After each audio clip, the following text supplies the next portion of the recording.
نبی اکرم صلی اللہ علیہ وسلم فتح مکہ کے سال مکہ داخل ہوئے تو آپ کے سر پر ہیلمٹ تھا۔ آپ سے کہا گیا کہ ابن خطل کعبہ کی بردوں میں لپٹا ہوا ہے۔ آپ نے فرمایا اسے قتل کر دو۔ تو آخر اس کی کیا وجہ تھی؟ تو ابن خطل کا نام عبداللہ یا عبد العزیٰ تھا۔ نبی اکرم صلی اللہ علیہ وسلم جب مکہ میں داخل ہوئے تو آپ نے فرمایا جو ہم سے قتال کرے اسے قتل کر دیا جائے۔ اس کے بعد کچھ لوگوں کا نام لیا گیا، ان میں ابن خطل کا نام بھی تھا۔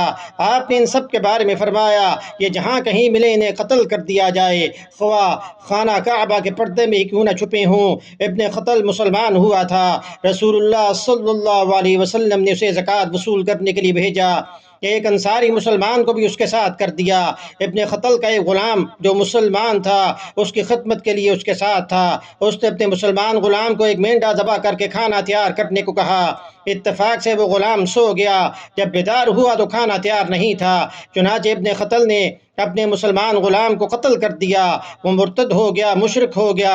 اس کے پاس 2 گانے بجانے والی لونڈیاں تھیں۔ یہ آپ صلی اللہ علیہ وسلم کی شان میں گستاخیاں کیا کرتی تھیں۔